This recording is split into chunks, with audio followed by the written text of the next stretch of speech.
Hey everybody, it's your boy Gaby, and today we have a kind of unique opportunity where we have a brand new 2022 Templar 250cc and a brand new 22 X-Pro Titan DLX 250 behind me. Now these are two bikes that I sell. Wow, it just got really bright. These are two bikes that I sell, so these are bikes that I am very familiar with, and I have a Titan DLX in stock and my own personal Templar 250 side by side here, and I figure I will do some side by side comparisons, be brutally honest about the things that I like and the things that I don't like about each of these, and kind of go over what kind of demographic of person I feel like each bike is for, because although they both are very similar, they aren't necessarily the same bike and they're not really for the same demographic. Now starting things off, this is the Templar 250cc. This is my own personal bike that I have spent almost 1,000 miles on at this point. This bike has seen every sort of terrain so far: skate parks, jumps, heavy trails, heavy mud, highway, side streets, everything, you name it. So this is a bike that I am very well familiar with and very well versed in. And there are a lot of things I really like about this bike. As someone who's been riding since I was 8 years old, this bike definitely facilitates all the needs just about that I want out of a motorcycle, and I don't feel like I'm ever really going to need to upgrade in bike. Yeah, I may modify this some more to kind of tailor it towards my needs, but this kind of facilitates everything I'm looking for. Granted, there are some upgrades that I'd like to do down the road, but we'll talk about that in a second. These two bikes, although they're very similar, it boils down to this.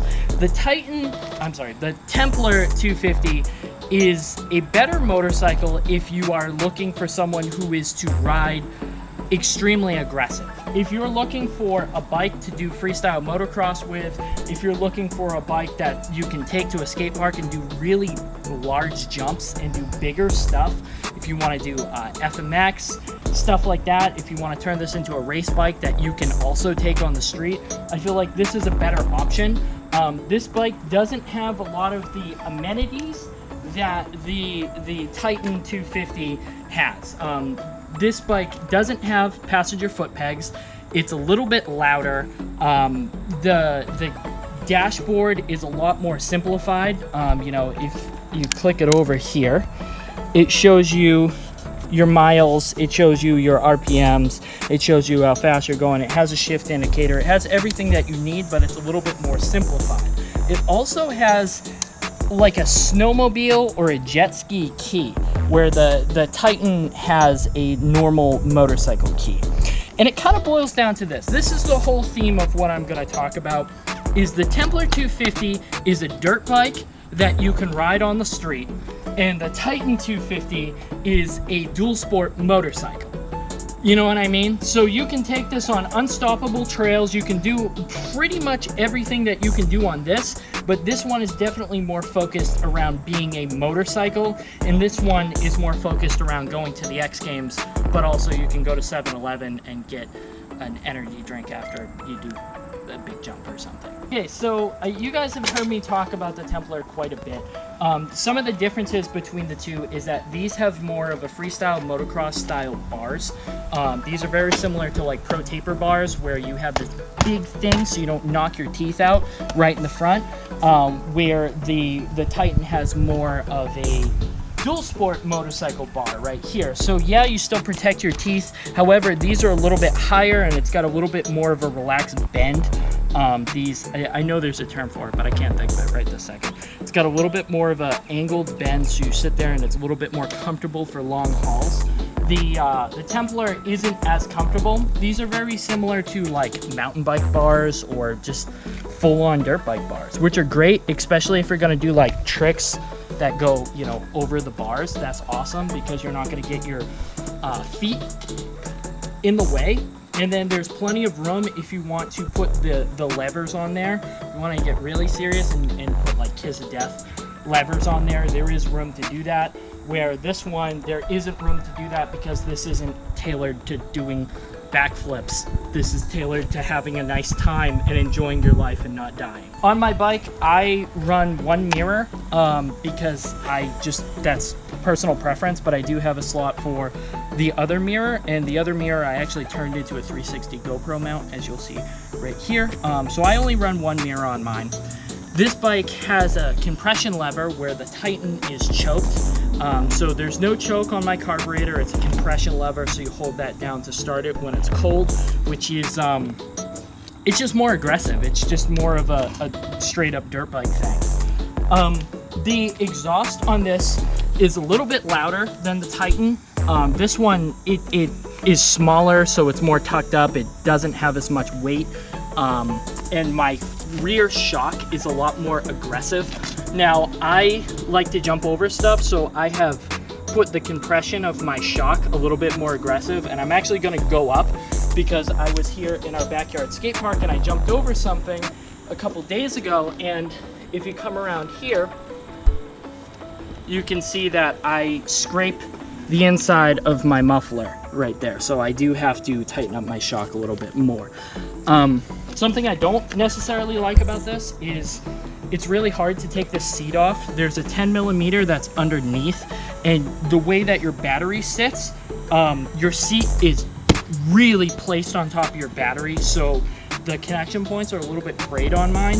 Granted, I treat this bike like a skateboard, and I beat the piss out of it because this is a bike that I sell, so I want to make sure that this holds up to all the claims I make about it. And literally everything I've thrown at it, it has held up to. I haven't broken this in any way since I've had it, and I beat the living piss out of it, and I love it. It facilitates all the needs of what I'm looking for. One other thing I don't necessarily like about this is the placement of your clutch cable. When I was riding a trail, I started mashing up my clutch cable because from the factory these don't come zip tied. So what I did was I zip tied it right here, but you can see my clutch cable is a little bit worn from it rubbing on the tire. Now on the Titan they have fixed those issues.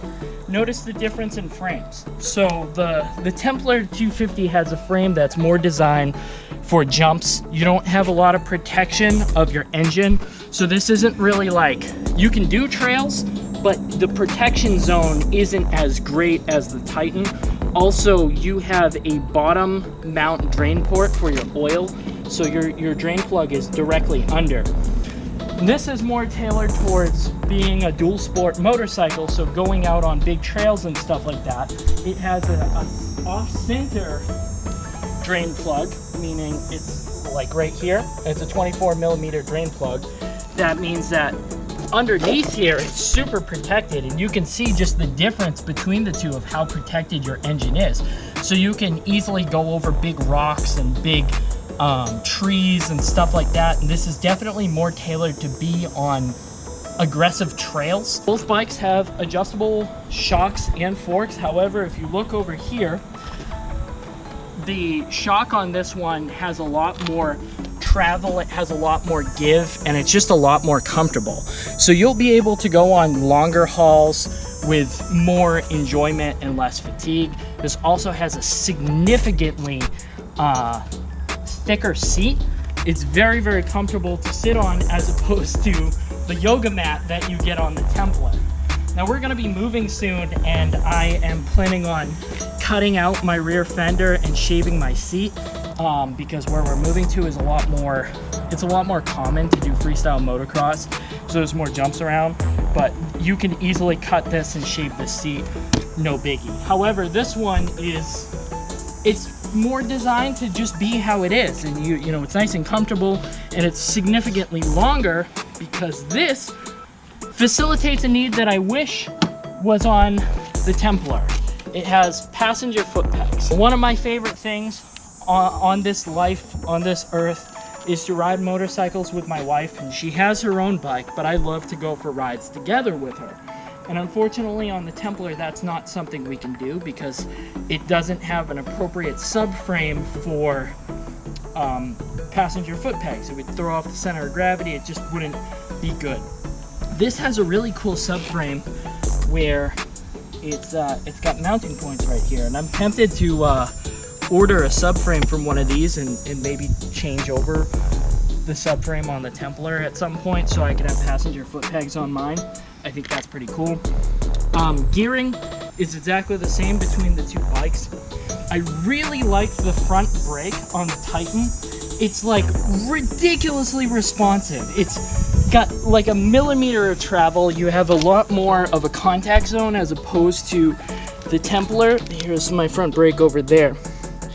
So what's interesting about this, assembly wise, is when you get these, the brake caliper bracket is already hard mounted to the fork, and then you just slide the caliper on, as opposed to assembling the caliper like on the Templar. And the grabbing force on this one is significantly better. One thing I don't like about the Titan is the front wheel is at the front wheel is 21 by 100, as opposed to this one that's 21 by 110. So you get, you know, 0.10 more of grab. It's a smaller front wheel, which I don't like. I don't like that. I like this front wheel a lot better. I wish that this front brake assembly was on this bike. But anyways, moving on. The Titan has bulbed turn signals, which is, I mean, you know, bulbed LEDs, whatever. You know, some people like bulb better than LED. I personally like LED better than bulb. The front headlight is pretty much the same. It's LED on this one, LED on that one. The shapes are a little bit different. One thing I don't like about this is it has all black plastics except for the front fascia, which is white. Why would you use white plastics on a dirt bike?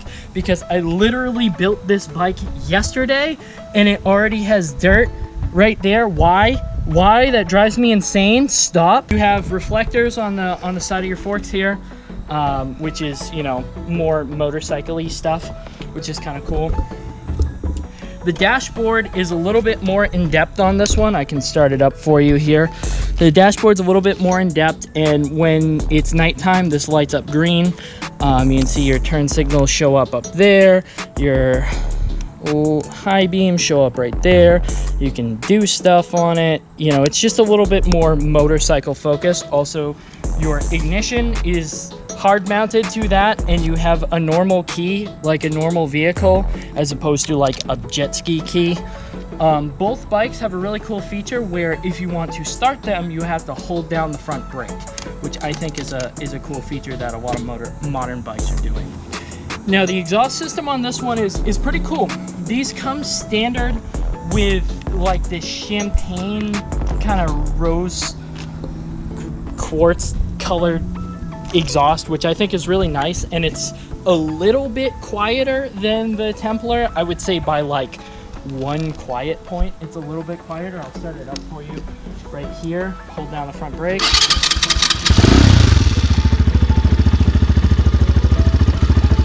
Not super loud, nice and quiet, and this is a carbureted bike. The throttle on this one feels different. The throttle feels more like a motorcycle. This throttle feels a lot more like a dirt bike. Like this has more resistance to it.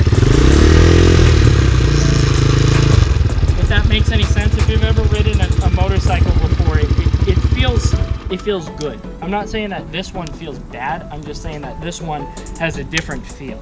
So this is the first time I've started this bike today. So I'm going to hold down the compression lever. You can hear that this has a little bit lower of a tone. It's ice cold, so I'm not going to rev it. This has a little bit lower of a tone. And also, the Titan has a Cerakoted exhaust system, where this one just has a raw metal exhaust. So if you buy one of these bikes from me, normally I heat cycle them, so they already have all this cool blue and orange color to it. But let's say you buy one of these that isn't from me, don't get your fingerprints on the pipe, or your pipe will change color and you'll have stupid fingerprints on there. Okay, don't do that. Like, give it time. Don't touch it. It's an exhaust system. Why are you touching it? The Kickstarter is different on these. This has a really set-in Kickstarter, which I like. And what's a cool feature about this that I haven't mentioned in any videos is you have spring-back foot pegs on the left side, but not on the right side. And that's so when you're kicking it, this doesn't get in your way and isn't super annoying. So there's no spring on this one, but it does stay up, so you can kick it without this being annoying. As opposed to the other side, where if you lift it, it comes back down, which is that's pretty cool, actually. I think that's a really nice touch and not something I would have thought of. Speaking of that, the levers on the Templar are not bend back. The levers on the Titan are bent back. So that's another thing, like if you crashed in traffic or laid down your bike somewhere on the street, you're not gonna break your levers, which is pretty cool. But the Templar is kind of more aggressive focused, so if you're crashing that bike, you're probably breaking more than your levers, so it doesn't matter. Over here is the Kickstarter on this one, which I personally think is the ugliest Kickstarter I've ever seen in my entire existence, and I hate it. These are springed on both sides, which is not necessary because you have a smaller Kickstarter, so it's not going to touch it anyways. The rear brake is hideous, but it is bend back. I don't believe the rear brake is bend back on that one, but the shift, they have the same shift lever and they're both bend back. Rear brake is good, shock is good, same setup. Let's see, there was a couple more things I wanted to talk about. I like the plate assembly better on the Titan than I do on the Templar. I just think this looks a little bit more aggressive and cool. The rear tire is the same. I love these tires. I think they're great. I haven't had any slipping, any issues. They both have the same gearing, so you have these huge dinner plate sprockets in the back. So that means, you know, you can have a lot of torque. These things wheelie great. I like the frame on this. I like the color of the Titan. There's a couple things I don't like. I don't like how there's red red fork caps, although these forks are adjustable. I think that's cool. I don't like that they're red. That drives me insane. I don't like that there's random bits of blue, and all of them have this blue. That bothers me. I have one of the only black Templars in America. There was only a couple of these that came to America, and I have one of the only black ones. The rest of the Templars all have painted frames like this, which I think in this application it looks really good. I don't like the blue Templar with the blue frame. I think it throws off the rest of the design. Powder coating is beautiful. All the welds are really good. Everything's super strong. Both bikes are very good. I feel, you know, there's this really negative connotation about Chinese bikes, which I could go on an entire rant about America's view on Chinese bikes, but I'm not going to do that here today. If you think Chinese bikes are bad, you're an idiot. All the welds are great. They're fantastic motorcycles. Both are completely street legal. It boils down to this. This is the consensus of my video. If you want to ride alone and you want to ride really aggressively and pretend that you're Jeremy Steinberg, get a Templar. If you would like to do trails and have a bike to commute back and forth to work and then be able to hit up a trail on the way home and enjoy your life and have amenities and have a nice time and be able to put your wife on the back, get a Titan. Both are around the same price. I sell these for $3,000 a piece. If you're in New England, I can deliver. You know, every bike is sold with a tank of gas and, you know, good oil, because these come shipped to you with shipping oil, so all the oils change, and I heat cycle every bike so they start perfectly every time. They're fantastic bikes. I think when I'm able to, I'm going to pick up a Titan for myself to be able to, you know, take to stores and be able to go out on outings with my wife and do, you know, more tame things, and then save my Templar for being a general nuisance. So with all that being said, let me know which bike you like more down in the description. If you'd like to pick up one of these motorcycles from me, there is an email address down in the description, and there's a link to my Facebook page. Feel free to get in contact, and I'm happy to answer any questions you might have about these. And thank you so much for watching, and I hope you guys have a good one. Make sure to subscribe, like, crash your kind to the like button. That's it. Bye.